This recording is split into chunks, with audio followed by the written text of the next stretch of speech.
من الشيطان الرجيم. بسم الله الرحمن الرحيم. الحمد لله رب العالمين الرحمن الرحيم مالك يوم الدين إياك نعبد وإياك نستعين اهدنا الصراط المستقيم صراط الذين أنعمت عليهم غير المغضوب عليهم ولا الضالين آمين. Ayat 275.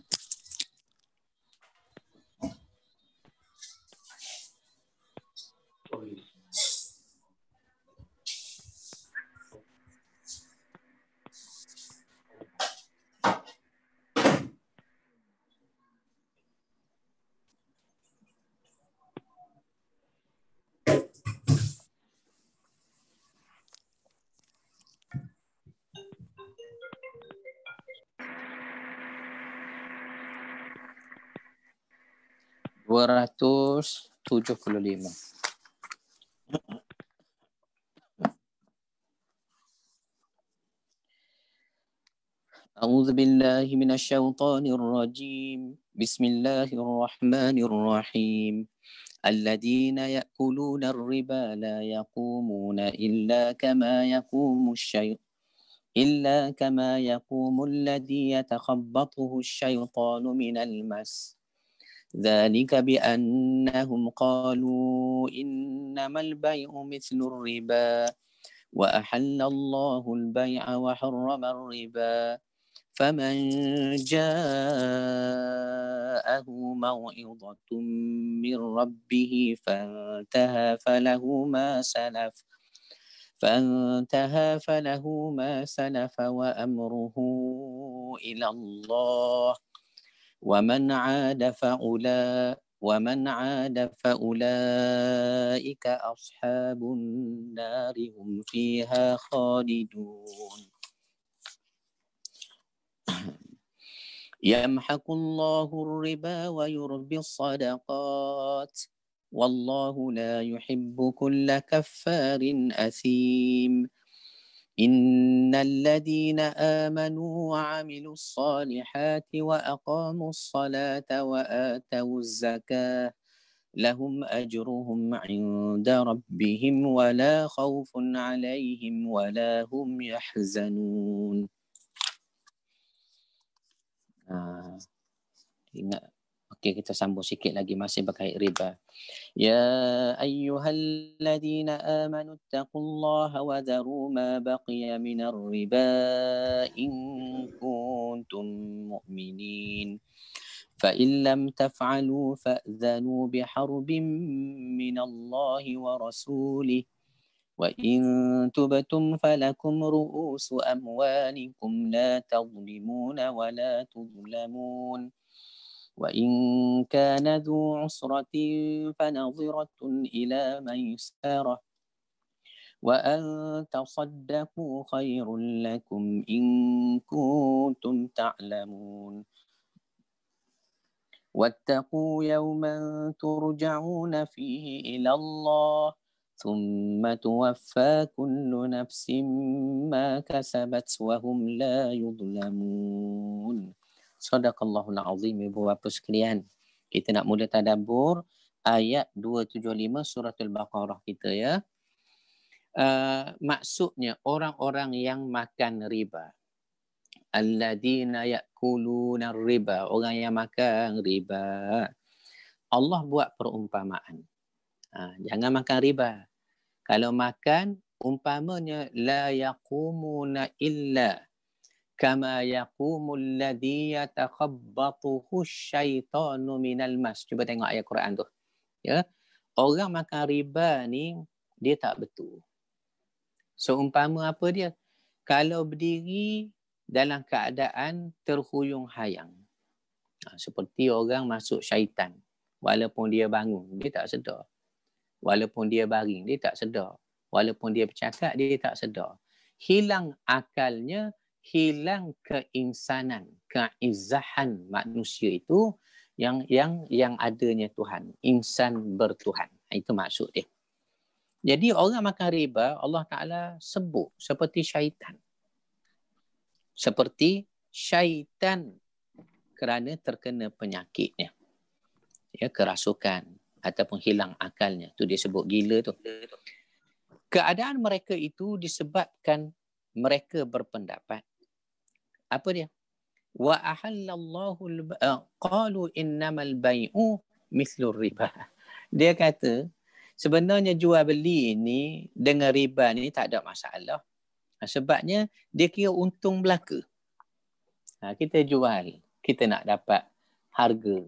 Barang kita dah beri pada orang. Kadang-kadang kita tak sedar, kita tekan orang. Apa maksud riba? Riba ni secara mudah katanya ulama, bila berlaku kezaliman dalam ibadat jual beli yang diharuskan oleh syarak. Asalnya agama suruh sangat berjual beli. Ya, bahkan perbuatan berjual beli, berniaga ni satu benda yang terpuji. Yang terpuji. Nabi SAW berniaga. Banyak di kalangan para anbiya, nabi-nabi kerja apa ibu bapa sekalian? Meniaga. Seperti Nabi Idris. Nabi Idris meniaga apa agaknya? Menjahit. Nabi Idris pandai menjahit. Cuma waktu tu cara meniaganya, sistem ekonomi ketika itulah. Ya, tukar. Saya beri awak kopiah. Contoh ni bukan Nabi Idris, saya buat contoh. Saya beri awak kopiah, awak berilah saya nasi, contohnya. Tuan, saya ni nelayan. Awak ni pula penternak. Dah lama, dah puas dah saya makan ikan. Saya rasa nak makan daging lah pula. Awak ambil lah ikan saya seekor. Saya ambil lembu awak seekor. Tu habis-habis cerdik lah tu. Habis cerdik sangat lah tu. Tukar lembu seekor dengan ikan seekor. Ni contohnya zaman dulu begitulah. Jual beli cara itu. Nabi Idris berniaga. Niaga apa? Menjahit. Ya. Makna berniaga ya. Nabi Yaakob, ayah Nabi Yusuf, berniaga juga ibu bapa sekalian. Berniaga apa? Berniaga barang-barang kayu dan juga apa-apa yang ada di Kanaan Filistin. Dibuat sistem ekonomi tukar, sistem barter ketika itu nak dapat gandum, nak dapat makanan. Berniaga juga. Ibrahim berniaga, kita tahulah dalam satu riwayat kata, ia menjual patung-patung berhala milik ayahnya kah, setengah tafsir kata bapa saudaranya kah. Ya. Dengan cara dia jual apa dia? Siapa nak beli Tuhan yang buta, yang kayu, tak boleh dengar, tak boleh melihat? Siapa nak beli Tuhan ya? Ini nak katanya berniaga ni adalah satu pekerjaan yang besar bagi nabi-nabi. Hatta Nabi kita sallallahu alaihi wasallam. Mana meniaga dipuji agama? Dipuji. Tetapi yang dilarang baik disuruh. Ar-riba, itu dihalang. Tetapi apa katanya orang-orang yang sesat? Innamal bai'u mithlur riba. Itu yang tak tahan tu. Jual beli riba tak riba, campur je lah. Sedangkan Islam meletakkan garis panduan pada kita ni. Tak kira apa jual, kecil cara kecil, besar cara besar. Wa ahallallahu al-bai'a. Halal sangatlah berjual beli. Tapi wa harramar riba. Jaga. Jangan siapa zalim kepada orang lain. Riba. Faman ja'ahu mau'izatun min rabbih. Orang-orang yang telah sampai kepadanya larangan, ya, penegasan daripada Tuhan ni, hukum hakam, sudah dibuat panduan. Fantaha falahu ma salafa wa amruhu ila Allah. Lalu dia berhenti ambil riba. Maka baginya apa yang telah diambilnya dulu, maknanya dia maafkan dan terserah kepada Allah. Afallahu amma salaf, ayat Quran sebut apa-apa yang telah lalu, yang sudah tak ada daya kita nak melebuhnya, maka mudah-mudahan Allah ampun, sedang Allah Maha mengampun. Boleh jadi dulu kita tak sedar tak? Ataupun dulu kita pajak buah. Di kampung-kampung ada dulu. Ni harapnya kesedaran sudah ada. Kalau berbuah di pokok awak ini, saya pajak. Jangan tuan. Ya, syarat jual beli ni ada syaratnya. Ada untung ruginya yang agama jaga sama ada penjual dan pembeli. Kerana Islam ni memelihara dengan rahmat. Hatta dalam bermuamalah, terutamanya jual beli, jangan riba wa harramar riba. Orang Yahudi tahu tak? orang Yahudi. Kalau kita baca dalam Old Testament, perjanjian lama, ada di pustaka saya ni, Tauratnya orang Yahudi, Taurat yang sudah ditukar lah. Ahdul Qadim, Old Testament. Ada disebut tentang, Allah sebut dalam Taurat, larang makan riba. Cuba bayang tu. Agama Samawi datang daripada Tuhan yang sama kepada Nabi-Nabi. Cuma pelaksanaan syariat berbeza. Kita semayang 5 waktu sehari semalam kan. Orang dulu semayang 2 waktu sahaja sehari semalam. 2 waktu tu pun 2 rakaat pagi dan 2 rakaat petang. Maknanya semayang tetap semayang. Cuma beza pelaksanaannya. Tu ada orang kata kalau lah boleh kekal semayang macam cara dulu. 2 rakaat pagi, petang karang pula 2 rakaat. Kenapa nak boleh buat tuan? Kita 5 rakaat. Dan inilah sembahyang paling sempurna, paling elok. Pelaksanaannya turun kepada Nabi yang paling sempurna, syariat paling sempurna. Baik. Yahudi dia kata bila Tuhan dalam Taurat larang mereka makan riba, dia syarah lain. Ahlul kitab yang tak jujur dia kata tak boleh makan riba dengan Yahudi sama-sama kita. Tetapi boleh makan riba dengan selain Yahudi. Cuba tengok tu. Cuba tengok tu. Walhal dalam kitab-kitab Samawi datang daripada Tuhan yang Maha Adil. Allah melarang keras kita menzalimi orang lain kerana Allah sendiri mengharamkan sifat zalim pada dirinya terhadap makhluknya. Ya. Bahkan lebih daripada itu, Allah melimpah ruah pula kesian belah. Dosa kita banyak diampun, Tuhan hilang semua dosa kita. Ya. Amal kita tak banyak mana, diganda Tuhan, melimpah ruahnya, gandaan rahmat Tuhan itu. Ni nak khabar Tuhan melimpah ruah sangat. Ya. Orang yang mengulangi, yang ambil riba lagi walaupun sudah sampai hukum padanya, pedoman agama padanya, maka tak cakap banyak dah. Faulaika ashabun nar. Orang ni tak takut pada Tuhan, larangan Tuhan. Syariat Tuhan dilanggarnya. Faulaika ashabun nar. Mereka ini adalah penghuni neraka. Hum fiha khalidun. Mereka semua kekal dalam neraka. Kekal dalam neraka. Wa na'uzbillah ya Allah.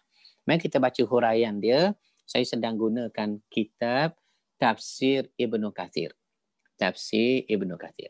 Saya bacakan pada ibu bapa sekalian ya. Ibu bapa nak catat pun boleh. Nak tidur pun tak apa. Asal ada depan saya saja. Tidurlah tak apa. Du. Saya tolong ulik pula ya. Biasa kalau kita kata tidur, orang hak nak tidur jadi segar balik mata. Baik. Dosa memakan riba. Setelah Allah Ta'ala menceritakan tentang orang-orang yang berbuat kebaikan, mengeluarkan sedekah infak, membayar zakat, serta utamakan kebaikan dan bersedekah kepada orang-orang susah dan kepada kaum kerabat yang dilakukan dalam apa keadaan sekalipun, lalu dalam ayat yang kita baca minggu ni dimulakan dengan halnya orang makan riba pula. Ada orang sedekah, orang infak. Ada orang yang cari keuntungan material semata-mata, sanggup dia langgar hukum syarak. Lagi boleh tekan riba dimakannya. Allah memulakan dengan larangan ataupun amaran kepada orang-orang yang memakan riba dan memakan harta kekayaan orang lain dengan cara yang batil, dan juga berbagai syubhah, perkara-perkara yang syubhah yang tak tentu. Ibu bapa sekalian, dengar tak satu hadis? Ada hadis menyebut begini ya, cuba kita dengar. La yablughul mu'min darajatal muttaqina hatta yada'a ma la ba'sa bihi makhafatan ma ba'sa bih. Tidak dikira mencapai darjat takwa yang sebenar-benar. Cuba dengar tu. Satu orang dia nak takwa, ya nak sangatlah ustaz. Tetapi tidak dikira darjat takwanya sebenar-benar. Hatta yada'a ma la ba'sa bihi makhafatan ma ba'sa bih. Sehingga dia sanggup tinggal apa-apa yang boleh kerana takut benda tu tak boleh. Benda tu mungkin boleh, tapi dia takut boleh ke tidak, ditinggalnya terus. Ini dipanggil syubhah. Sesiapa meninggalkan perbuatan syubhah, usah kata yang haram, syubhah pun dia sanggup tinggal. Darjat takwa dia tu. Darjat takwa. Kita barangkali benda haram kita tahu. Hak syubhat kita ambil ringan. Dah, agama suruh tinggal juga yang syubhat. Boleh ke tidak? Buah ni buah saya ke buah orang sebelah ni? Nak tanya tuangnya tak ada. Tapi dah orang rumah mengidam sangat tu. Nak makan ni. Buah-buah kuining ni nak makan. Tapi kalau salah makan takut-takut pokok sebelah dengan pokok saya ni dekat-dekat. Nampak tak syubhat? Dia kata tak payahlah yang tak yang makanlah takut syubhat. Walaupun awak mengidam saya gantilah benda lain. Ya, awak nak makan lopak tikam ke, cendol ke, saya belilah. Tetapi ni buah orang boleh jadi terpelanting masuk ke pagar rumah kita. Syubhat la yablughul mu'min darajatal muttaqina hatta ma la ba'sa yada'a ma la ba'sa bihi makhafatan ma ba'sa bih. Hadis tu ya. Baik. Allah mengkabarkan tentang mereka ketika mereka bangkit dan keluar dari kubur seksok akan datang pada hari kebangkitan. Apa Allah kata? Alladina ya'kuluna riba. Siapa-siapa makan riba atas dunia dulu. Ni hari pembalasan dah ni. La yaqumuna illa kama yaqumul ladzi yatakhabbatuhu syaitanu minal mas. Sepertilah syaitan yang mabuk terhuyung hayang. Dan mereka tidak dapat berdiri dari kubur mereka pada hari kiamat seperti lazimnya, melainkan berdirinya mereka seperti orang gila dalam keadaan mengamuk dan kerasukan syaitan. Iaitu mereka berdiri dalam posisi yang tidak wajar. Betul lah kita baca satu hadis, teringat saya. Bila kita bangkit daripada kubur, ibu bapa sekalian, ya, kita ni bila dibangkit daripada kubur, ayat Quran surah Yasin yang kita baca tu, ya, فَإِذَا هُمْ مِنَ الْأَجْدَاثِ إِلَى رَبِّهِمْ يَنْسِلُونَ. Ya, فَإِذَا هُمْ مِنَ الْأَجْدَاثِ إِلَى رَبِّهِمْ يَنْسِلُونَ. Bila kita terbongkar lubang kubur kita ni, bangunlah kita ila rabbihim. Nak pergi ke mana? Menuju Tuhan. Dalam surah tu apa tu? Suratul Ma'arij, seingat saya, ada dicerita tentang bagaimana sifat orang bila bangkit daripada kubur, faiza ila rabbihim yang silu, nak tuju pada Tuhan tu, kebangkitan mahsyar tu digambarkan ka'annahum jaradum muntashir. Ini kata kita tafsir al-Quran bil Quran. Ilmu tafsir ni tadabbur satulah, ilmu tafsir ni tafsir al-Quran bil Quran. Tafsir Quran bil hadis. Nak faham nas Quran, hadis menerangkan. Nak faham ayat Quran, diterang lagi panjang dalam ayat di sana pula. Antaranya, ka'annahum jaradun muntashir. Sepertilah orang yang sedang menuju pada Tuhan dibangkitkan pada mahsyar, keluar daripada lubang kubur tadi, menuju pada Tuhan jaradun, seperti belalang kelkatu. Ya, menuju Tuhan. Tengok tak kelkatu ibu bapa sekalian, buka lampu. Ditujunya, begitulah kita akan datang pada mahsyar Allah, takutnya ya Allah. Dan ada disebut ada yang keluar daripada kubur, ya, berjalan menuju Tuhan, sudah tentulah telanjang tu satulah. Dalam hadis juga menyebut ghurlan. Apa dia ghurlan? Dalam keadaan tidak berkhatan, tidak berjawi. Asal kita dah bersunat atas dunia. Balik asal kita bila bangkit daripada lubang kubur. Ni hadis. Kaki ayam, tak pakai pakaian. Ada riwayat kata orang pertama dia beri pakaian siapa? Nabi Ibrahim AS. Cuma nak cerita tadi apa dia? Ada yang bangkit dalam posisi yang tak sewajarnya. Al-Quran sebut ni orang makan riba. Seperti syaitan mabuk, huyung hayang. Tetapi hadis ada menceritakan kepada kita. Seperti hadis riwayat Muslim, seingat saya ibu bapa sekalian. Ada yang berjalan menuju Tuhan dengan dua kaki. Ada yang berjalan kakinya ke atas, kepala di bawah. Ya Allah, adakah mereka ni golongan makan riba? Itu kena tengok syarah hadis tu. Maknanya tidak semua orang berjalan dengan kaki menuju Tuhan. Ada yang datang dengan kenderaan. Kemuliaan Allah beri pada mereka. Pada hari kebangkitan dia dapat kemuliaan itu. Allahu Akbar. Bila sebut akhirat ni, menapah kita jadi sempit tu. Sempit berasa. Dunia ni rasa tak ada apa dah pun. Duit tuan-tuan, ibu bapa sekalian ni, cuba tengok bawah katil tu. Ada berapa duit masing-masing? Dalam celeng ayam, dalam bedok icon, dalam tabung buluh. Pecahkan semua sekali, kumpul, letak dalam talam, dalam periuk. Banyak ustaz berat. tak ada guna kalau nak banding di akhirat. Ya Allah, Harun Ar-Rasyid ketika nak mati, dibuat satu wasiat kepada abangnya.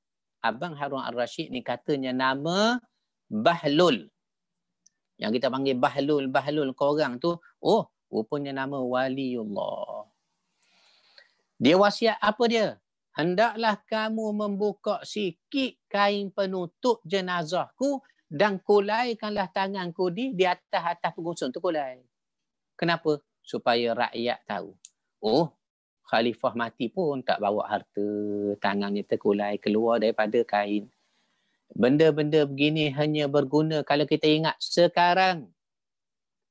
Kalau nyawa sudah ditengkorokkan ni tak ada guna lagi, ibu bapa sekalian. Ibu bapa sekalian. Ya, sekarang ni juga. Sekarang juga. Siapa-siapa nak sedekah, siapa-siapa yang nak buat kebajikan sekarang. Sekarang ibu bapa sekalian ni jangan tunggu ya. Sedekah. Ustaz Datuk Rashidi tu nampak susah je. Kita sedekahlah dia. Contoh bukan benar ni saya buat contoh. Maknanya kerana kita mengambil peluang sekarang juga. Baik ibu bapa sekalian. Ni sambil saya tengok ni. Ibu bapa sekalian di skrin saya ni. Saya tengok masing-masing ni. Ada yang menyanda. Ada yang minum air baik. Ya. Sambung lagi. Iaitu mereka berdiri dalam posisi yang tidak wajar. Ibnu Abbas ada kata sepupu Nabi. Sepupu Nabi ni Ibnu Abbas didoakan oleh Nabi kefakihan dalam ilmu dan faham ilmu tafsir sehingga dia dipanggil lautan ilmu tafsir. Ibnu Abbas ibu bapa sekalian tahu tak? Ya, ni kalau kita baca manaqib biografinya. Selepas subuh dia buka pintu rumah ni selepas sembahyang subuh Masjid Nabawi ni. Ada setengah kata dalam masjid tu di tiang Ibnu Abbas duduk, dia ada pembantu seorang. Memang betul, para salafus salih, orang-orang alim ni, sekarang jarang kita tengok dah. Kalau dulu orang-orang alim, orang soleh ni, buat apa sekalian, dia ada pembantu peribadi dia. Dia ada pembantu. Pembantu ni buat catatan, tengok apa dia nak cakap, apa ni buat orang kata majlis ilmu, bacakan kitab, kemudian dia hurai. Kalau dulu, zaman sekarang payah dah ya, tak ada mana dah orang nak ikut orang alim. Sekarang ni banyak orang ikut benda-benda yang lara banyak. Dulu orang ikut orang alim khidmat. Maka pembantu Ibnu Abbas ni kerja dia apa dia? Buka pintu dipanggil. Siapa nak tanya tentang fiqh mari. Orang nak tanya fiqh masuk bincang Ibnu Abbas. Bila keluar dia umum pula. Siapa nak tanya tafsir mari. Mari orang nak tanya soalan tafsir. Lautan ilmu. Semua ilmu dikuasai ni. Kita sekarang tak. Ustaz-ustaz kita tak. Ustaz saya nak tanya fiqh Allah, Syekh. Fiqh ni tanyalah apa Ustaz wali kita lah. Dah nama pun Waliullah, dah wali dah. Tanya Ustaz wali lah. Dah nak tanya bab fiqh munakahat ni Ustaz, tanya Ustaz wali lah. Sebab menikah kahwin ni berhajat pada wali. Nama pun wali dah. Contohnya. Anak tanya apa Ustaz? Anak tanya fizik, matematik tambahan boleh. Contohnya. Nampak tak ibu bapa sekalian ya? Kurang banyak kita ya? Kurang. Ibnu Abbas lautan ilmu. Apa kata Ibnu Abbas lautan ilmu ni? Cuba dengar. Kalau kami tidur boleh tak? Boleh, asalkan dengar. Pemakan riba akan dibangkitkan pada hari kiamat nanti dalam keadaan gila lagi tercekik. Nak terjemah macam mana tu? Buku pula Indonesia. Gila lagi tercekik. Fahamlah. Maknanya tak stabil, tak normal. Makan riba atas dunia, sudahlah Allah Ta'ala hina atas dunia, tak senang, tak berkat. Akhirat bangun dalam keadaan gila. Allahu Akbar. Tercekik. Diriwayatkan oleh Ibnu Abi Hatim, ia mengatakan, diriwayatkan pula dari Auf bin Malik, Sa'id bin Jubair, As-Suddi, Ar-Rabi' bin Anas, Qatadah dan Muqatil bin Hayyan. Seperti inilah. Apa dia? Semua kata betul. Orang makan riba, dia bangkit dalam keadaan gila. Allah bangkitkan dia dalam keadaan gila. Imam Bukhari telah meriwayatkan dari Samurah bin Jundab dalam hadis panjang tentang mimpi. Hadis ni tentang mimpi. Tapi cuba kita dengar hadis ni panjang-panjang pun dia ringkaskan. Nak guna tempat yang berkait dengan riba ni. Dia kata bila panjang hadisnya, tengah-tengah hadis, maka tibalah kami di sebuah sungai. Aku mengira ia mengatakan sungai itu merah seperti darah. Ternyata di sungai itu ada seseorang yang sedang berenang. Dan di pinggir sungai ada seorang yang mengumpulkan batu banyak di sampingnya. Ada berenang dalam sungai darah. Ada pula orang duduk di tebing kumpul batu banyak. Dia pun berenang dengan mudahnya. Mendatangi orang yang mengumpul batu itu. Kemudian orang yang berenang itu membuka mulutnya. Lalu dia suap dengan batu yang dia kumpul. Allahu Akbar. Ibu apa sekalian? Ni dalam hadis berkait mimpi. Dilihat oleh Rasulullah SAW. Ada orang berenang dalam lautan seperti merah darah. Di tepi tebing ada orang kumpul batu banyak. Menimbun batu. Bila orang berenang sampai tebing, dia suap batu. Suap batu. Allahu Akbar. Na'udzubillah. Ya Allah, Allah marhamna. Dan ia menyebutkan dalam tafsir hadis tersebut bahawa orang itu adalah pemakan riba. Dalam Quran sebut alladzina ya'kuluna riba ta'kuluhun nar faqad akhzaitah tu. Apa ni orang makan riba ni sebenarnya makannya api neraka. Termasuk makan harta anak yatim, makan jugalah api neraka. Itu yang takut ibu bapa sekalian. Kita baca ayat berikutnya. Zalika bi annahum qalu innamal bai'u mislur riba wa ahallallahu al-bai'a wa harrama riba. Keadaan mereka itu disebabkan mereka berkata yakni berprinsip jual beli sama saja dengan riba. Dalam dia berniaga atas dunia dulu, dia punya prinsip tak kira. Riba tak riba, jual tak jual, asal untung saja. Artinya mereka membolehkan riba dengan tujuan menentang hukum-hukum Allah dalam syariatnya.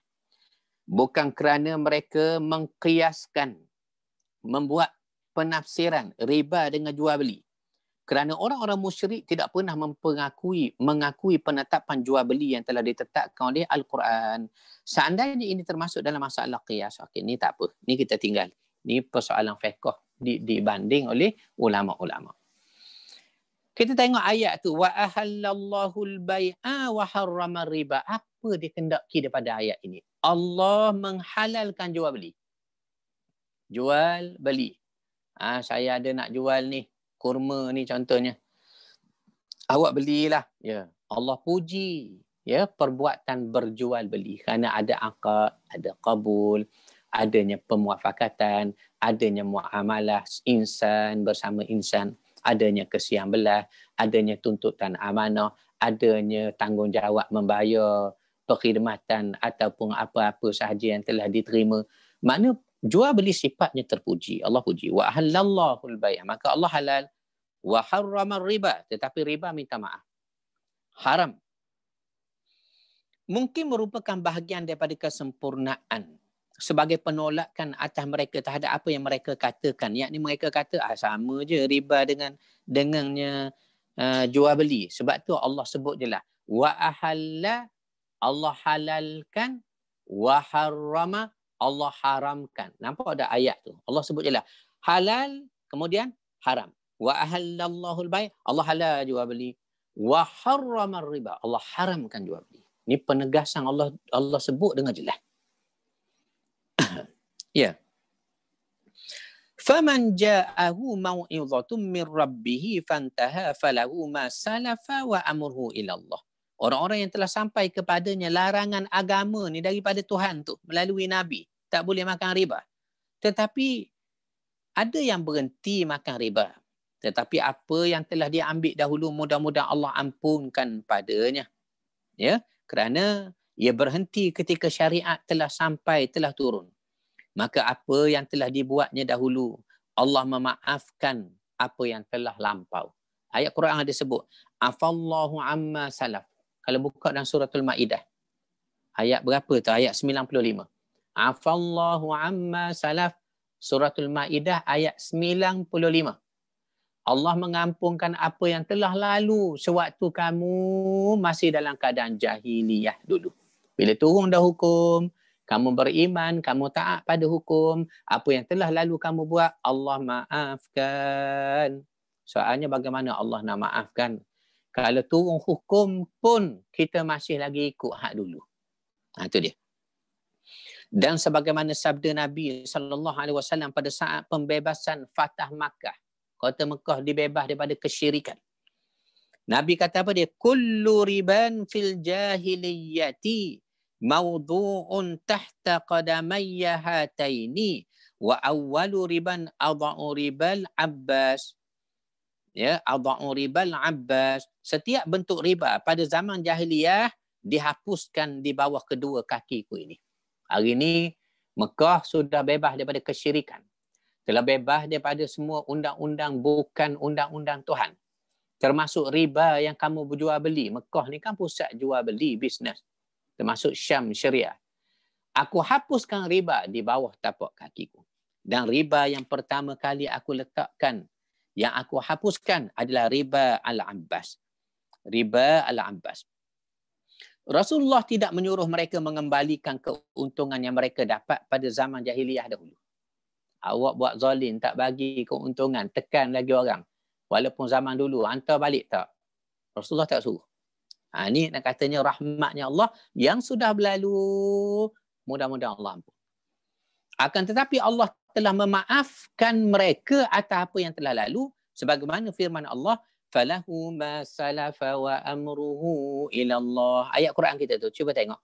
Falahu ma salafa wa amruhu ila Allah. Maka baginya apa yang telah diambilnya dahulu sebelum larangan, sebelum turunnya nas, dan urusannya terserah kepada Allah yang Maha Pengampun. Maka dibawa satu riwayat. Nak beri faham tadabbur kita, dibawa contoh riwayat. Apa riwayatnya? Sa'id bin Jubair dan As-Suddi mengatakan, kalimah falahu ma salaf tu, yakni maka apa yang telah lalu tu sudah diampunkan tu, yakni riba yang dahulu pernah ia makan, tetapi sekarang turunnya larangan menunjukkan riba haram. Maka apa yang telah berlalu, Allah ampun. Ya. Kita tengok satu hadis Nabi SAW. Man lam yazaril mukhabarata falyu'dhin biharbin minallahi wa rasulih. Barang siapa yang tidak meninggalkan mukhabarah, menyewakan tanah dengan imbalan sebagian hasil buminya, maka ia telah mengumumkan perang terhadap Allah dan Rasulnya. Ya, makna ni kita panggil macam orang pajak pun ada juga dalam hadis ni. Ya, ataupun benda yang dia sewa benda belum tentu tapi dia letak dah harga tu. Riba ni yakni menekan satu benda yang asasnya kezaliman, menyebabkan satu lagi pihak teraniaya, sama ada dalam bentuk tempoh, sama ada dalam bentuk bayaran, sama ada dalam bentuk syurut, syarat-syarat perjanjian ni. Kita dah faham dah maksud riba ni. Hadis ini diriwayatkan oleh juga Al-Hakim dalam Al-Mustadraknya, dan ia mengatakan darjat hadis ini sahih. Ya. Mukhabarah itu diharamkan. Apa dia mukhabarah? Mukhabarah. Kita tengok. Nak susung lebih mudah faham ni. Nak beri faham mudah ni. Ya. Nak beri faham mudah ni. Mukhabarah diharamkan.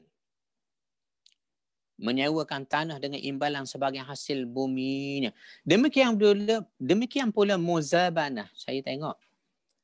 Ni tidak mustahak sangat. Iaitu membeli kurma basah yang masih berada di atas pohon. Tu yang kita kata tadi tu. Ya, orang jenis pajak itulah. Kita dah buat contoh tempat kita pajak durian, pajak duku, pajak banggi, pajak daripada awal tu belum tentu lagi berbuahkah, molekkah, isinya kah. Jadi tiba-tiba bila dia dah pajak bayar siap apa berlaku? Buah tak seperti diharapkan. Kecil-kecil pula isinya. Ataupun buruk kemarau datang. Bayar dah bayar. Terasa tak zalim? Terasa tak rugi? Terasa tak? Terasa. Nanti riba Allah Ta'ala haram. Iaitu pembelian biji yang masih melekat pada tangkainya di ladang dengan biji yang sudah ada di tanah. Semua itu juga seluruh praktik jenisnya diharamkan untuk menghalangi terbukanya pintu riba kerana kesamaan dua barang tersebut belum diketahui apakah benar-benar akan seperti yang disyaratkan, dijanjikan. Umar Al-Khattab pernah mengatakan, 3 perkara yang aku ingin Rasulullah sallallahu alaihi wasallam mewasiatkan kepada kami dengan satu wasiat yang benar-benar kami puas hati, iaitu pertama dalam masalah al-jaddu, bahagian warisan, iaitu nenek kita. Al-kalalah, orang yang meninggal tidak meninggalkan ayah dan anak. Dan juga permasalahan riba. 2-3 hari ni buat apa sekalian? Ya, antara perkara yang sedang kita bincang, kita selesaikan, rakan-rakan terdekat, ya, kadang bila meninggal orang tua tinggal harta yang banyak, diamanah kepada peguam sekian, kepada amanah raya sekian. Tiba-tiba bila dah tengok duit terlalu banyak, dia tak nak faraid. Dia tukar pula peguam, dia tukar pula pemegang amanah, menyebabkan adik-beradik lain pun tak tahu dah siapa yang bertanggungjawab menguruskan bahagian mereka. Maka dia makan harta dia makan harta adik-beradiknya sikit. Tengok tuan ya, harta ni kalau kita tak sedar amanah serta ujian, maka dia jadi beban akhirat kita. Sebab itulah Aisyah radhiyallahu anha pernah satu hari didatangi, diziarahi oleh Abdurrahman bin Auf. Abdurrahman bin Auf ni Allah Ta'ala beri kekayaan. Berkat doa Nabi, hartanya berkat melimpah ruah, berkat sedekah, berkat infaknya. Yang mana kata Aisyah, Nabi pernah sebut Abdurrahman ni masuk syurga, cuma lambat sikit. Allahu Akbar. Kerana ialah dihisap harta dia. Harta banyak, hisap. Hisap lama bila banyak benda kita berkait dengan dunia. Kadang kita ada kebun orang sebelah pun ada. Cuma dia tak usahakan. Kita pun ambil mudah batu sempadan. Di situ kok. Alih di sini kok. Oh, asalnya kat sana kok. Tengok tuan ya. Berkait dengan dunia. Terlekat kita dengan dunia. Itu menyebabkan urusan hisab kita panjang. Wa na'uzubillah, ya Allah. Minta jauh, ya Allah. Minta jauh. Ini kita takut ni. Tadabbur beginilah. Harap-harap kita jadi takut. Maksudnya adalah sebahagian masalah di dalamnya terdapat percampuran riba. Sedangkan syariat telah menetapkan bahawa saranan yang membawa kepada sesuatu yang diharamkan boleh buka pintu riba. Maka hukumnya pun haram. Mari kita tengok dalil-dalil tentang haramnya riba berdasarkan hadis pula.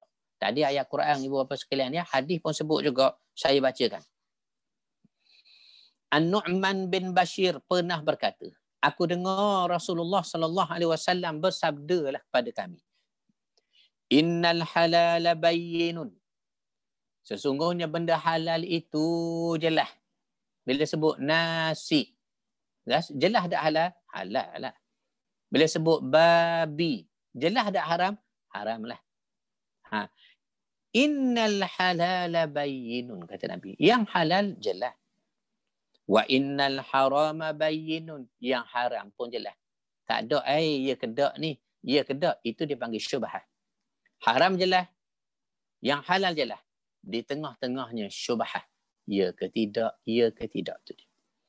Wa baina dzalika umurun mustabihatun. Inilah. Antara halal haram tu ingat. Ada 1%, satu keadaan, kondisi yang kamu tak jelas. Itu dipanggil mutasyabihat. Ya, dipanggil mustabihatun, yakni syubhat. Faman ittaqa syubuhati istabra'a lidinihi wa irdih. Barang siapa yang jaga diri daripada perkara syubhat, dia telah menyelamatkan agama dan juga dirinya. Waman waqa'a fi syubuhati waqa'a fil haram. Siapa yang terjerumus ke dalam perkara syubhat, maka mudah sangatlah dia nak bawa kepada perkara haram. Karra'i, yar'a hawlal hima yushiku an yarta'a fihi. Seperti pengembala yang mengembala ternaknya di sekitar daerah terlarang, lambat laun dia masuk ke dalamnya juga. Tak apa, tanah kita ni, hak sebelah ni tanah orang sebelah. Tapi lama dah dia tak buat, tak mari kebun. Makan sikit-sikit tepi tu tak apalah. Maknanya batasan syubhah tu hendaklah dijauhi dari awal, supaya tidak terdorong bukanya pintu-pintu haram. Begitu juga riba tadi. Dan di dalam kitab As-Sunan disebutkan dari Al-Hasan bin Ali radhiyallahu anhuma, ia mengatakan, aku pernah dengar satu hadis larangan tentang riba ni juga daripada Rasulullah sallallahu alaihi wasallam. Kata Nabi, da' ma yaribuka ila ma la yaribuka. Tinggalkanlah perkara yang meragukan kamu kepada perkara yang meyakinkan, yang tidak meragukan kamu. Maknanya jauhi syubhah. Haram sudah tentu, syubhah pun kena jauh. Imam Ahmad meriwayatkan dari Sa'id bin Musayyab bahawa Umar radhiyallahu anhu berkata, di antara ayat terakhir turun adalah ayat tentang riba. Dan Rasulullah sallallahu alaihi wasallam wafat sebelum beliau mentafsirkan kepada kami. Maka tinggalkanlah riba dan perkara-perkara yang meragukan. Ibnu Majah meriwayatkan dari Abu Hurairah radhiyallahu anhu, ia berkata, Rasulullah sallallahu alaihi wasallam bersabda, "Ar-riba sab'una huban aisaraha an yankiha ar-rajulu ummahu." Riba itu mempunyai 70 pintu dosa. Dan yang paling ringan dosanya adalah seperti dosa seorang yang menikahi ibunya sendiri. Ada 70 pintu bawa pada riba ni. Ya, 70 pintu dosa riba. Awak buat riba bukan satu dosa, berkait-kait. Digambarkan dalam hadis ni 70 pintu dosa orang buat riba. Dan paling ringan daripada 70 dosa tadi seakan-akan dosa awak berkahwin dengan mak awak sendiri. Allahu Akbar. Oleh kerana itu, setiap saranan yang dapat menimbulkan suatu perkara haram, maka awal-awal lagi agama tutup dan agama haramkan. Imam Ahmad meriwayatkan daripada Aisyah radhiyallahu anha, ia berkata setelah turunnya ayat-ayat tentang riba yang tercantum di akhir surah Al-Baqarah, Rasulullah sallallahu alaihi wasallam pergi ke masjid, lalu beliau membacakan ayat-ayat tersebut. Kemudian beliau mengharamkan perdagangan khamar. Diriwayatkan oleh Al-Jama'ah, para perawi hadis, kecuali At-Tirmizi. Hadis ni ramai yang meriwayatkannya. Kita tengok ayat berikutnya beberapa sekalian yang kita dah baca tadi. Yamhaqullahu riba wa yurbis sadaqat. Allah memusnahkan riba. Riba tak akan berkembang. Tidak ada keberkatan pada riba. Tetapi wa yurbis sadaqat. Yurbi ni kalimah Arab. Yurbis sadaqat ni menyuburkan sedekah. Apa maksud yurbi ni gini? Ibu bapa ada tanah tak tepi rumah? Ada. Gembur tak tanah pagi-pagi nak suruh air mudah masuk, benih kohor molek, tumbuh biar subur, itu dipanggil yurbi. Kita macam menggemburkan as-sadaqah. Itu kalimah yurbi ya. Wa yurbis sadaqah, kita gemburkan sedekah dengan air rahmat, air berkat. Itu maksud dia. Iya. Dan Allah tidak menyukai setiap orang yang tetap berada dalam kekafiran dan selalu buat dosa. Wallahu la yuhibbu kulla kafarin. Orang yang selalu kufur, lagi asim, berkekalan dalam dosa. Innal ladina amanu, dan sesungguhnya orang-orang beriman, iman saja tak cukup. Wa amilus salihat, iringilah bukti iman tadi dengan amal soleh. Antaranya yang menjadi tonggak amal manusia dengan Tuhannya. Wa aqamus salah, dirikan. Itu dia guna kalimah wa aqamu, dirikan salat. Wa atawuz zakah, keluarkan, tunaikan, berikan zakat. Lahum ajruhum, bagi mereka pahala. Pahala ni apa maksud? Antara jenis pahala yang Tuhan beri pada kita, Tuhan ampun dosa. Itu bila pahala dapat dengan cara tak ada dosa. Tuhan angkat darjat. Itu bentuk pahala. Ajrun ni, pahala ni kadang bentuk naik darjat. Kadang diberi hidayah. Kadang dijaga daripada musibah. Pahala. Daripada kegelapan jahiliah. Batin kita ya. Wala khaufun alaihim wala hum yahzanun. Tidak ada duka cita bagi mereka dan juga tidak ada kesedihan. Allah janji di akhirat tidak kesedihan mereka.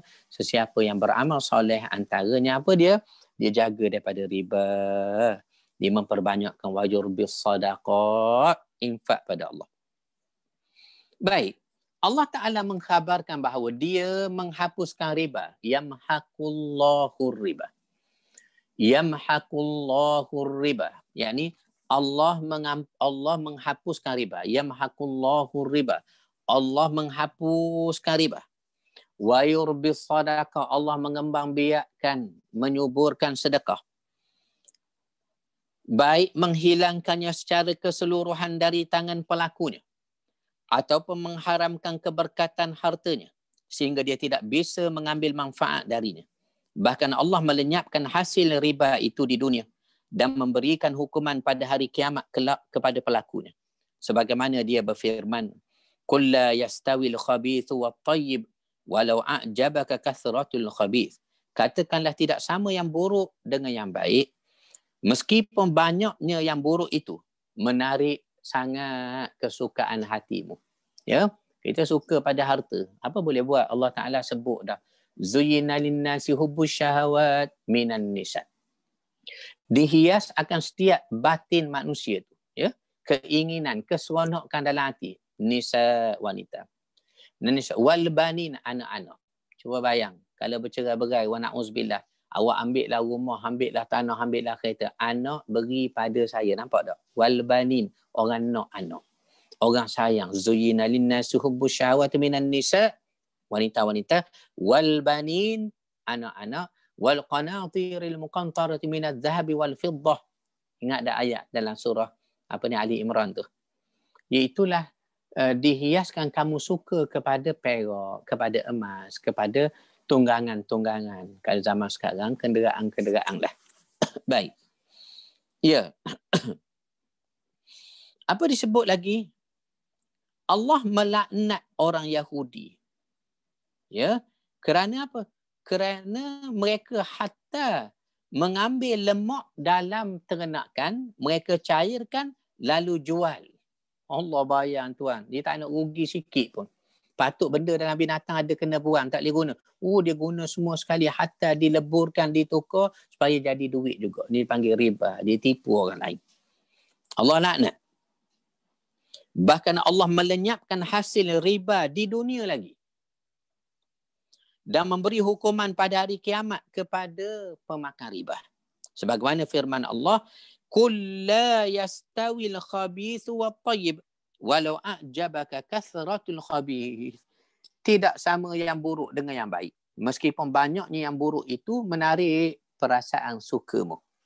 Allah berfirman, "Wa yaj'alul khabithu ba'dahu 'ala ba'dhin fayarkumahu jami'a fayaj'alahu fi jahannam." Dan dia menjadikan yang buruk itu sebahagiannya di atas sebahagian yang lain. Lalu semuanya dia tumpukan dan dimasukkannya ke dalam neraka Jahannam. Dan Allah berfirman lagi, "Wa ma ataitum mir riba liyarbu fi amwalin nasi fala yarbu 'inda Allah." Ya. Dan sesuatu dari riba yang kamu berikan supaya dia berkembang pada harta manusia, maka riba itu tidak berkembang di sisi Allah. Tak ada keberkatan. Nampak banyak, tak ada berkat. Nampak banyak, cepat habis. Orang panggil duit panas. Nampak banyak, tapi tak tahu ke mana sudahnya. Nampak banyak, tapi sudah semua kepada perkara menambah dosa. Allahu Akbar. Tentang firmannya, "Yamhaqullahu riba wa yurbis sadaqat." Allah memusnahkan riba dan menyuburkan sedekah. Ibnu Jarir At-Tabari, ahli tafsir kita, menafsirkan ayat ini.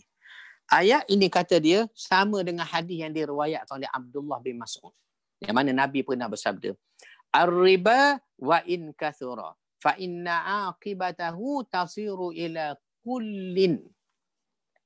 Kullin. Riba itu walaupun pada awalnya banyak, kita dah sebut tadi, awal nampak banyak, namun akhirnya akan berkurang.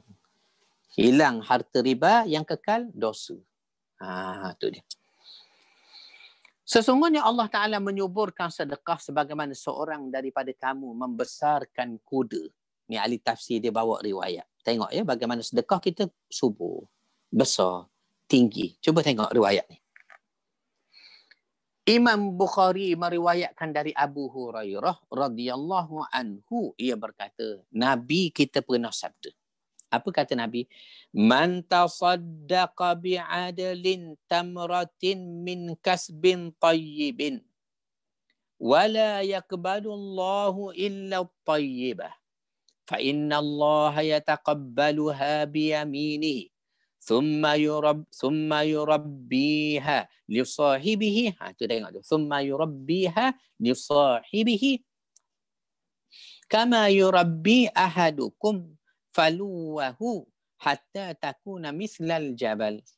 Barang siapa yang bersedekah senilai satu buah kurma dari hasil usaha yang baik, halal, dan Allah tidak akan menerima kecuali yang baik-baik juga. Sedekah yang baik, Allah hanya terima yang baik. Ni menang loteri, nak berinya duit halal, dia hantarnya orang pergi ke Mekah. Na'udzubillah. Dia buatnya kenduri semayang ajak puasa nazar. Duit, banyaklah orang nak. Orang panggil apa? Money laundering. Nak beri cuci duit. Dalam istilah riba ni tak boleh nampak dosa sangat. Saya ambil banyak-banyak, saya hantarlah orang pergi Mekah sikit. Contohnya. Jangan. Allah Ta'ala terima yang baik saja ibu bapa sekalian. Ya. Kalau kita ni ada iman, kita suka yang baik saja. Hatta dalam bentuk ibadat pun kita nak hasil yang baik saja. Kemudian Allah memelihara orang yang bersedekah sebagaimana seorang di antara kamu yang memelihara anak kuda hingga menjadilah besar seperti gunung.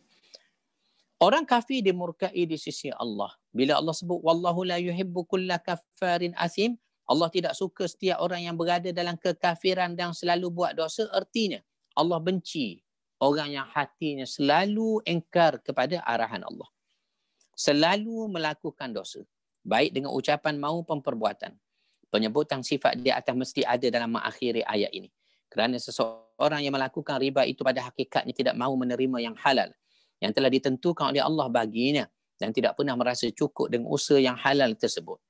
Bahkan dia berusaha memakan harta orang lain dengan cara yang batil, iaitu dengan berbagai usaha yang buruk. Dengan demikian bererti dia telah mengingkari nikmat Allah yang telah Allah beri padanya, sehingga dia berlaku zalim, mencari yang haram, serta melakukan riba dan juga memadamkan keberkatan bersedekah. Dan kemudian kalau kita tengok ayat berikut tu, ya ayyuhalladzina amanu taqullaha wa dharu ma baqiya minar riba in kuntum mu'minin. Wahai orang yang beriman, Allah nak cerita kali ini apa dia? Orang yang boleh jauh maksiat, antaranya dalam konteks ayat ini ialah tinggalkan riba, hanya orang takwa saja. Apa maksud takwa? Takut. Apa maksud takwa? Takut. Ya. Nak faham mudah, takwa ni takut. Bila ada takut pada Allah, tercetuslah sifat-sifat orang yang takut. In bracket, orang yang takwa. Apa dia? Jaga amalan, takut perkara yang haram, dia buat benda-benda dia nampak Tuhan. Itu sifat takwa. Takwa in bracket takut. Dia belajar ni tak payah kita faham mudah-mudah gitu. Baru kita faham ciri-ciri ni. Saya pernah sebut dulu tak? Takwa takut.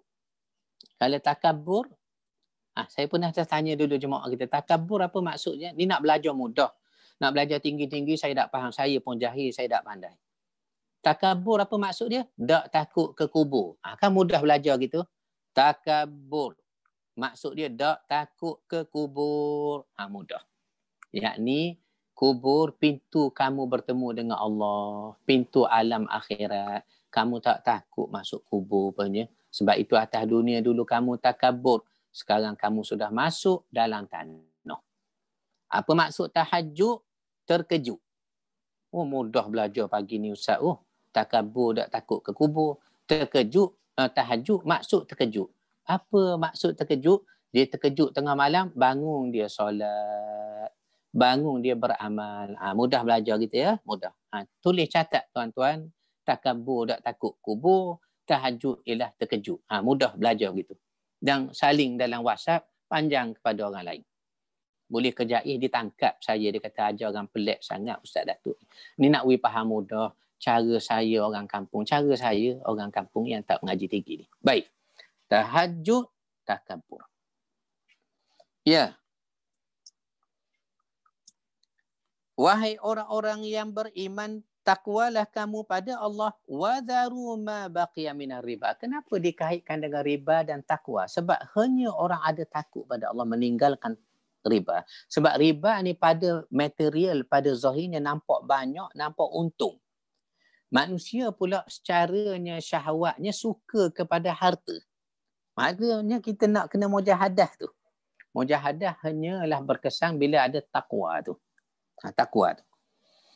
Dia kata, wahai orang beriman, tinggalkanlah sisa-sisa riba yang belum dipungut jika kamu orang-orang beriman.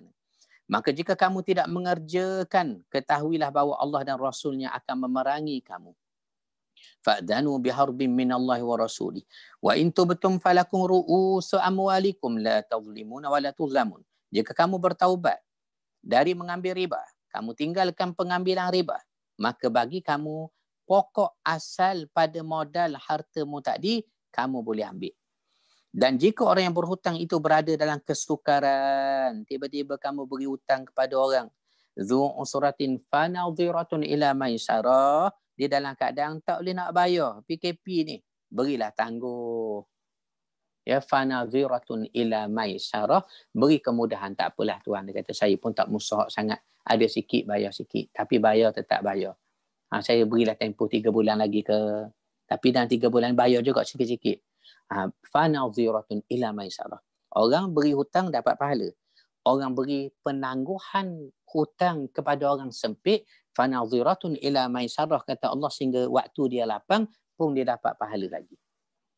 Kenapa kita tak beri orang tempoh hutang?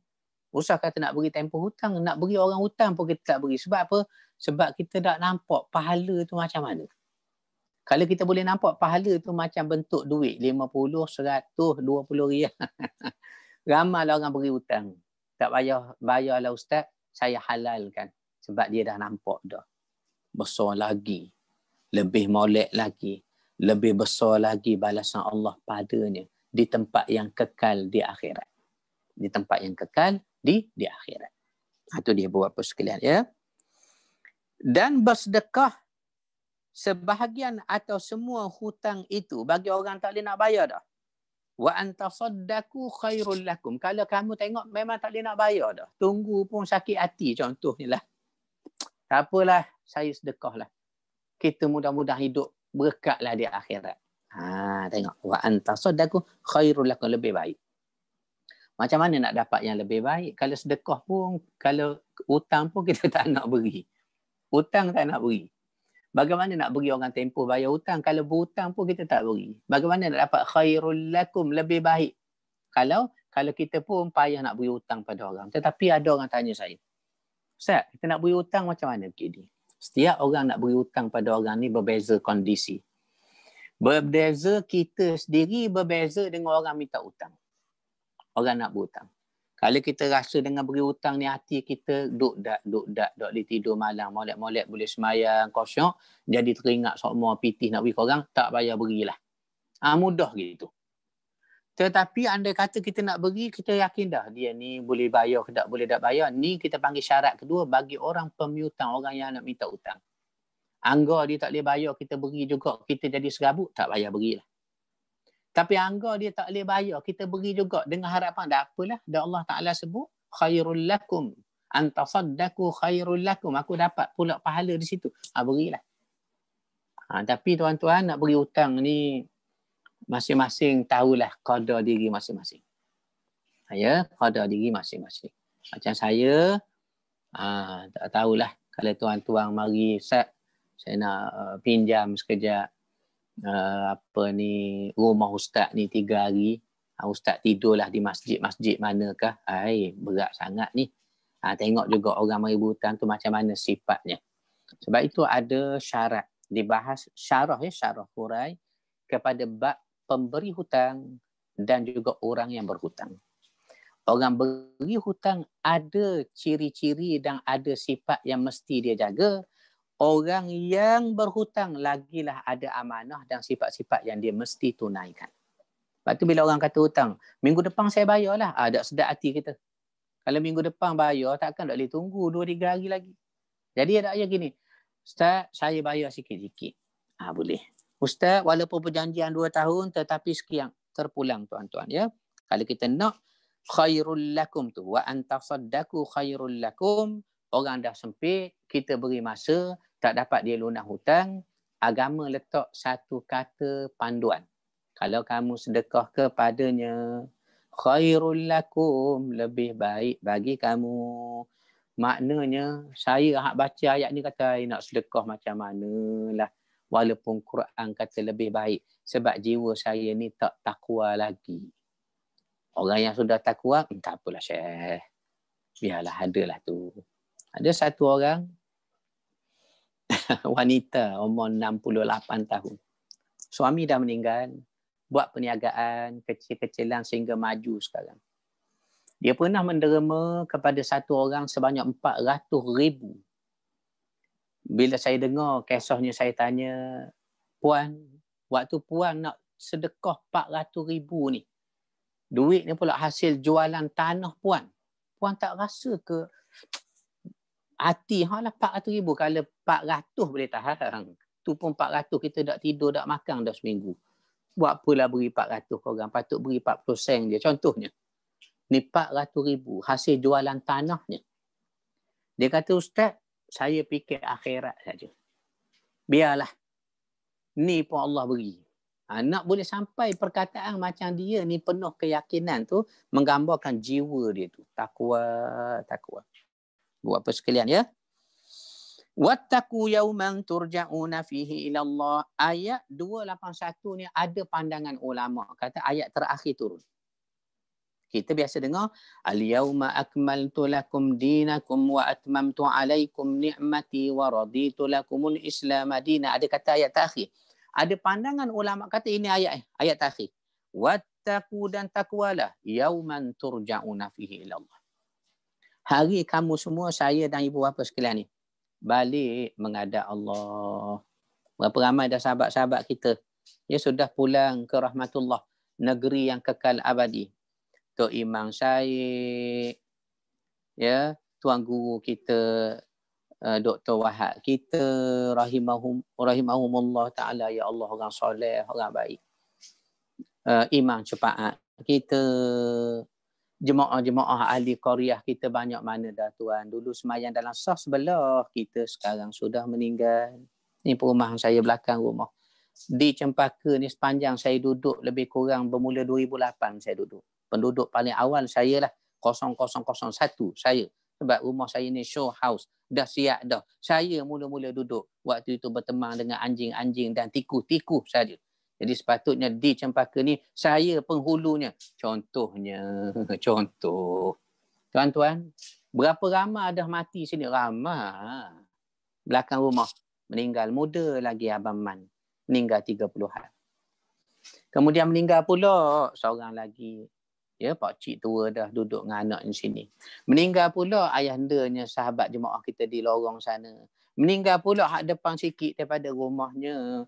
Yang terbaru meninggalnya 2 orang di lorong saya ni. Satu sakit duduk dengan adik-beradiknya. Depan rumahnya pula disusuli meninggal ayahanda almarhum Haji Faizi kita. Ya, suami Kak Cik Nah kita. Allah. Nak kata apa dia? Ramai dah telah kembali ke negeri kekal abadi. Kekal abadi. Bila tengok orang mati, terus kita teringat. Kak Gi, aku pun begitu juga. Orang lain pun akan cerita. Ustaz Rashidi pun tak ada dah. Mudah-mudahan panjang umur. Saya berharap saya berumur panjang sehingga 200 tahun. Umur saya mudah-mudahan ya Allah. Baik ibu bapa sekalian. Sambung lagi Ustaz. Mudah-mudahan sampailah hajat Ustaz nak hidup 200 tahun tu. Amin ya Allah. Amin. Wattaqu. Takwalah, takutlah. Takut apa? Yauman turja. Terima kasih Ayanda Haji Aznan. Ya. Wattaqu, takwalah Yauman, satu hari nanti kamu akan balik dan bertemu juga hari ini. Hari apa tu? Turja'una fihi ilallah. Kamu akan balik pada Allah. Kata Imam Ghazali, pada setiap anak Adam itu ada 3 bahagian. Kita ni ada 3 bahagian. Saya dan ibu bapa, bonda-bonda sekalian. Ada 3 bahagian. Pertama, 100% milik Allah. Kedua, 100% milik kita. Ketiga, 50% kita, 50% Allah. Imam Ghazali buat pembahagian. Apa pada kita 100% milik Allah? Nyawa kita. Roh kita. Walaupun kita sihat, tak ada sakit, Allah suruh mati, mati kita. Menangislah pegawai bank, tak sempat bayar hutang tu. Apa boleh buat? Menangislah bini kita. Baru lagi anak kecil lahir dah mati dah bang. Macam mana saya nak hidup? Menangislah. Kerana 100% milik Allah. Ada pun 100% milik kita. Apa dia? Amal kita, ibu bapa sekalian. Ayahanda Haji Musa saya. Amal kita adalah amal 100% milik kita. Nyawa 100% milik Allah. Roh 100% milik kita. Kata Imam Ghazali, amal kita. Awak beramal soleh untuk awak lah. Awak beramal soleh yang tak baik pun untuk awak juga. Faman saqulat mawazinuhu. Siapa yang memberatkan mawazinuhu, mizan-mizan timbangan dia, sama ada dengan kebaikan atau diberat dengan dosa, wa na'udzubillah, ya Allah. Kita berdoa, Allah ampun kita dengan kita istiqamah belajar dan sampai pahala kepada mak ayah kita juga yang kita sayang semua sekali, ibu bapa sekalian. Summa tuwaffa kullu nafsin ma kasabat wa hum la yuzlamun. Dan peliharalah dirimu. Kemudian masing-masing kini diberi balasan yang sempurna terhadap apa yang kamu kerjakan atas dunia dulu. Sedang kamu tidak akan dirugikan sikit. Kamu beramal, tak ada yang Tuhan tak baik balas-balas. Kamu buat dosa, tak ada Tuhan tak ampun ataupun Tuhan tak balas. Tidak ada kerugian, tidak ada kerugian. Baik, maka disyarah dihurai ibu bapa sekalian ayat terakhir yang kita tadabbur tengah hari ini. Perintah untuk takwa dan jauhi riba. Itu yang ulama tafsir kata kenapa takwa dikait riba, kenapa takwa dikait dengan riba dalam satu ayat. Ini nak ditafsir ni. Allah Ta'ala menyuruh manusia bertakwa. Kerana hanya takwa mengundang redha Allah. Bila sebut dengan takwa, dia mari redha. Bila sebut riba, dia mari azab. Dia mari kemurkaan Allah. Jadi dua benda ni tidak akan duduk sekali. Tetapi bagaimana nak menghapuskan kejahatan riba? Tak lain tak bukan adanya terbit takwa dalam batin dia. Takut. Takwa atau iman manusia boleh hilang bila dosanya lebih besar ataupun syahwat lebih besar dalam batinnya. Itu dikait dua keadaan tu. Zaid bin Aslam, Ibnu Jurayj, Muqatil bin Hayyan dan As-Suddi telah menyebutkan bahawa ayat ini turun berkenaan dengan Bani Amr bin Umair dari Bani Thaqif dan Bani Al-Mughirah dari Bani Makhzum. Di antara mereka telah terjadi mereka mengamalkan riba sejak zaman jahiliyah. Maka setelah datangnya Islam, mereka pun masuk Islam, Bani Thaqif menuntut untuk mengambil harta riba mereka. Kemudian mereka bermesyuarat. Bani Al-Mughirah berkata, kami tidak akan melakukan riba dah setelah kita masuk Islam tadi. Kemudian Attab bin Asid, pemimpin Mekah, tulis surat kepada Rasulullah SAW. Maka turun ayat ni, lalu Nabi balas surat. Antara isinya ayat Quran kita baca ni lah. Ya ayyuhalladzina amanu, wahai orang yang beriman, ittaqullah, takwalah pada Allah. Walaupun kamu rasa rugi, tapi takwa akan membawa untung kamu di negeri kekal abadi. Wa dharu ma baqiya minar riba, tinggalkanlah saki baki riba. Dah Islam dah sampai dah. Kamu pun dah perlu Islam. In kuntum mu'minin, kalau betul kamu beriman sungguh. Fa in lam taf'alu fa'zanu biharbin minallahi wa rasulih. Nabi balas dengan ayat Quran, sekiranya kamu masih mengerjakan riba, maka ketahuilah Allah dan Rasul mengisytiharkan perang. Kamu ni berperang, bermusuh dengan Allah dan Rasul.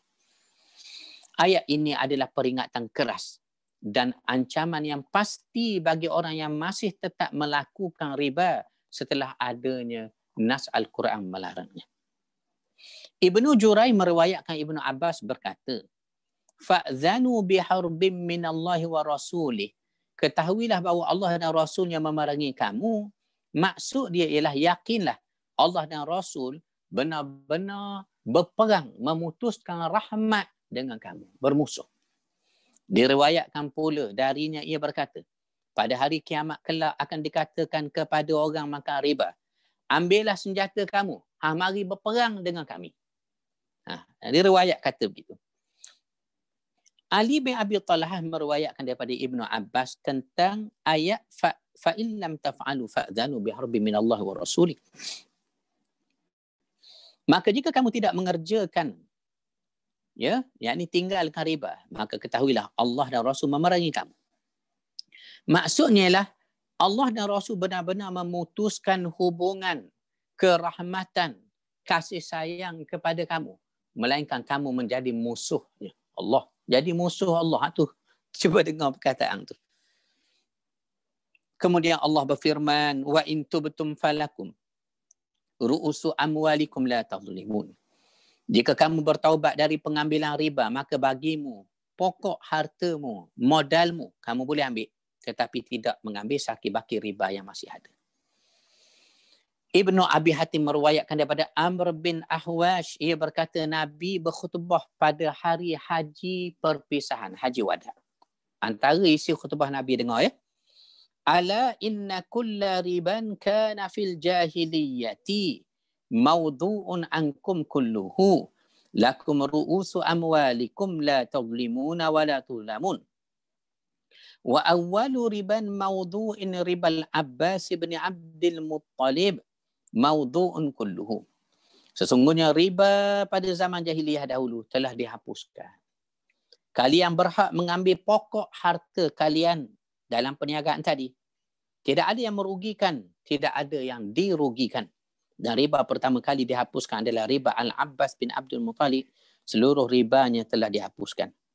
Ini yang disebut oleh ayat yang telah kita tadabbur ni Bapak sekalian, sampai ayat 281 sahaja. 281. Saya tengok sekejap riwayat lain.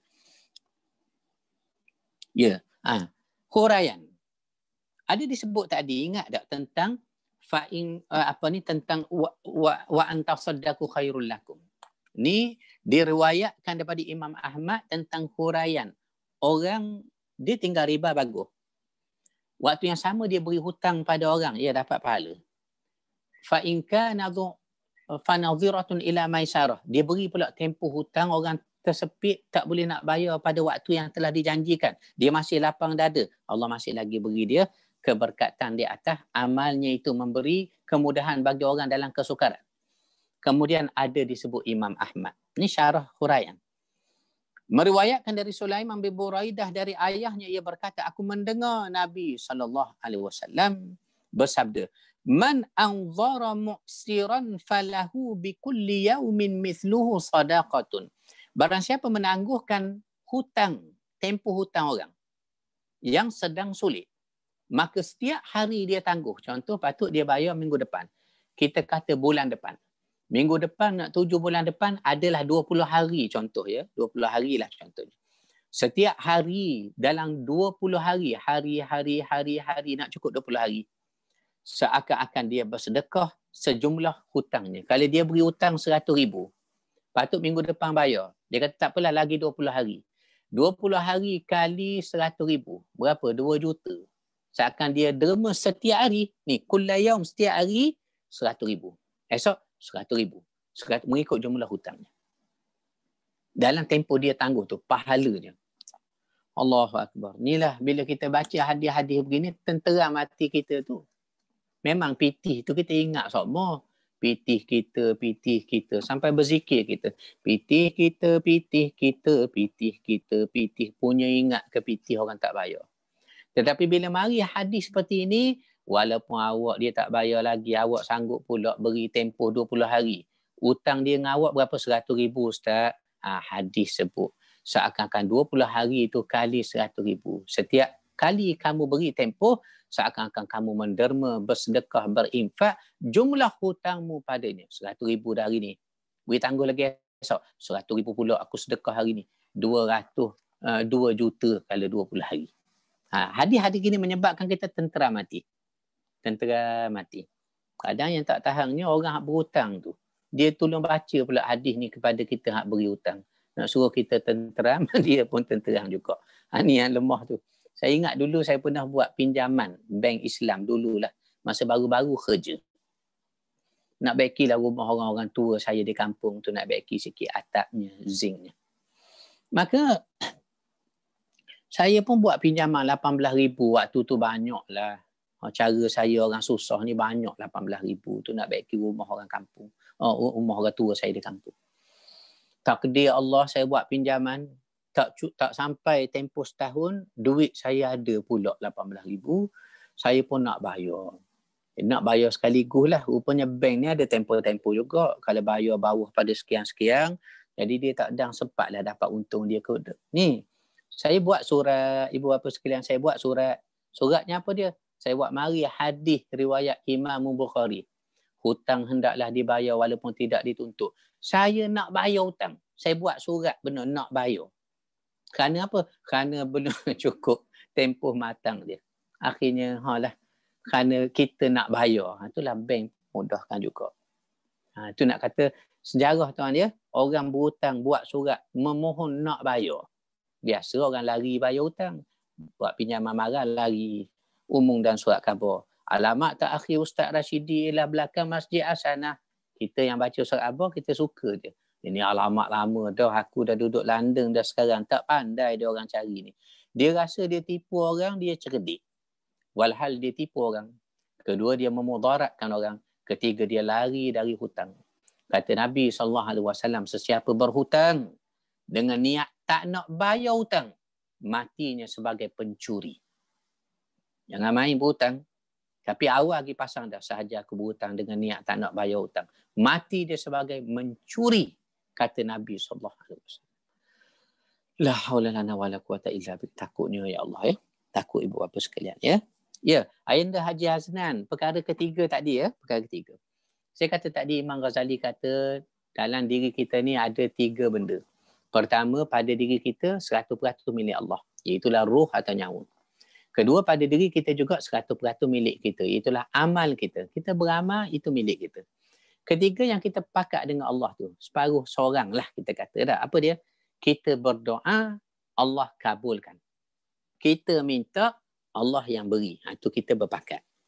Hakikatnya daripada Allah Subhanahu Wa Taala berlaku. Ibu bapa sekalian. Baik. Ibu bapa sekalian ada soalan nak tanya, silalah taib. Kita nak habis di situ saja tu. Ada 4 minit lagi kita. Ya. Kita nak habis di situ saja tu. Ada soalan boleh ibu bapa sekalian. Ibu bapa sekalian. Ya.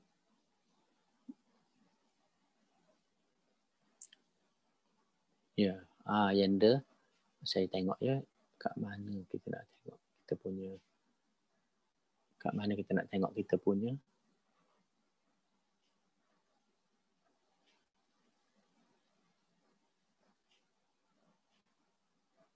Sekejap saya tengok lah.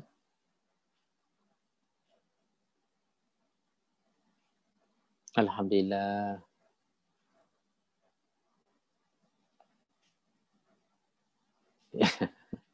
Banyak komentar. Alhamdulillah.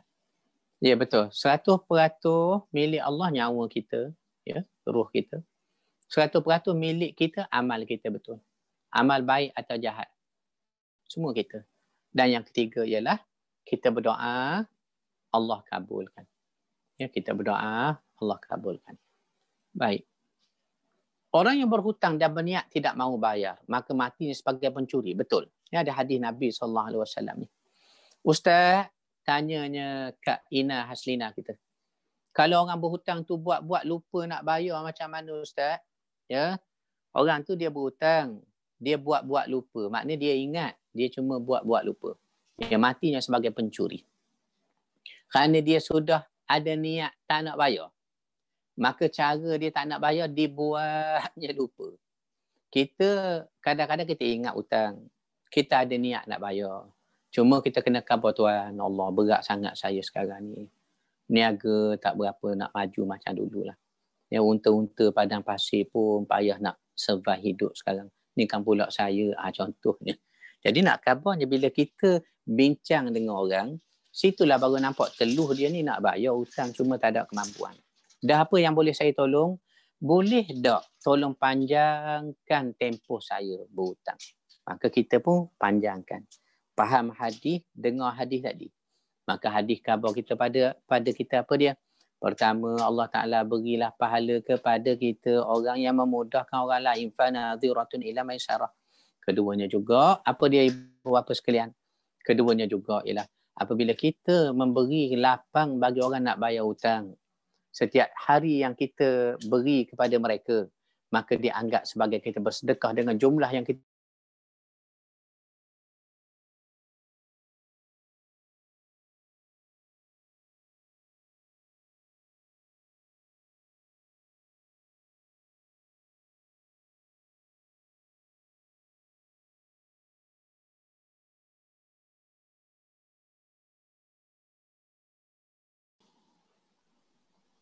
Allah mak. Kat mana tak bunyi dia? Bismillahirrahmanirrahim. Bismillahirrahmanirrahim. Ya. Ibu bapa sekalian, boleh nampak ke saya? Boleh nampak Ustaz. Alhamdulillah. Ya. Fanadhiratun ila maisarah. Yang kita berhenti pada ayat itu ialah tentang bagaimana orang yang Allah Ta'ala beri dia walaupun kesukaran, dia menanggung kesabaran dengan sebab hutang yang dia berikan tadi, maka rupanya Allah Ta'ala beri rahmat kepada dia. Ya. Saya tengok soalan berikutnya ni ada ni. Kejap ya, saya bacakan soalan berikutnya. Okey.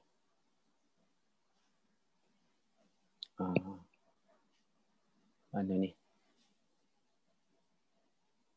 Ustaz, macam mana nak bayar?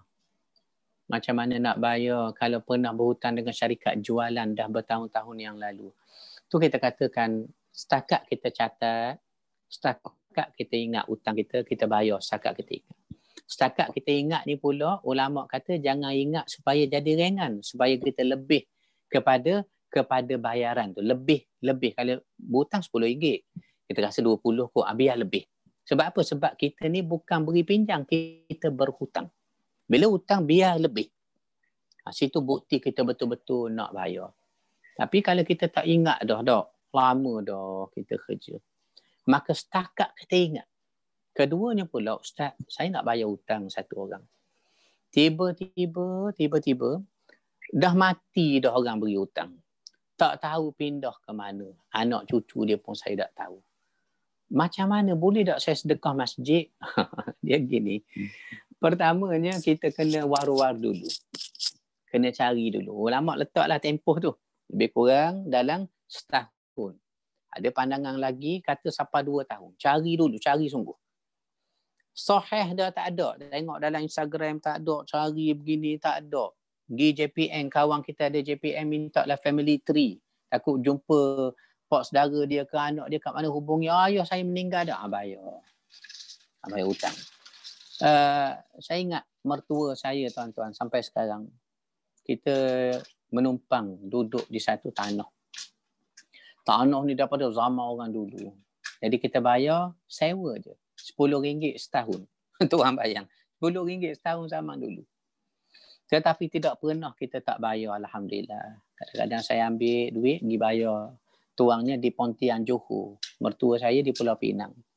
Maka bila bayar, tuang kata, tak apalah, RM10 kita bayar sekali. Ingat, banyak sekali. Jadi nak kabarnya apa dia? Hutang tetap dibayar walau tak dituntut. buat-buat lupa hutang seperti hukumnya tak nak bayar hutang dan matinya seperti pencuri.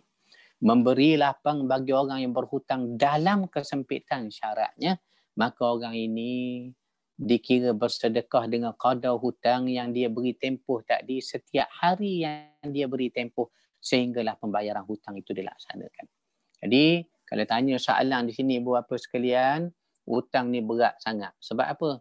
Tertanggung ruh kita ni tak selesai selagi hutang tidak diselesaikan. Ya. Ustaz, kalau orang yang tak bayar balik pinjaman pengajian, contoh dari mara, adakah sama dengan buat pinjaman dengan individu? Sama je. Hutang tetap hutang, sama je. Hutang, Ustaz, ada penjual datang rumah, tapi lepas tu tak pernah datang. Macam mana nak bayar padanya? Seperti yang saya kata tadi, usahalah cari. Sehingga tak ada daya dah nak cari. Barulah kita pergi step kedua. Seperti yang saya sebut tadi lah. Dalam tempoh tertentu, tak jumpa juga, ada step berikutnya. Apa step berikutnya? Hak inilah kita akan sambung, akan datang. Tamat dah ibu bapa sekalian pengajian kita. Pengajian tak boleh lama-lama. Sebab bila mengaji lama, jemaah mudah cedera parah. Mudah-mudahan sehat semua sekali jemaah kita. Aqulu qawli hadza wa astaghfirullahal azim li wa lakum. Wassalamualaikum warahmatullahi wabarakatuh. Alhamdulillah rabbil alamin. Terima kasih Ustaz. Alhamdulillah, jazakallah khair Terima kasih Ustaz. Ustaz. Terima kasih Ustaz. Assalamualaikum. Terima kasih Ustaz.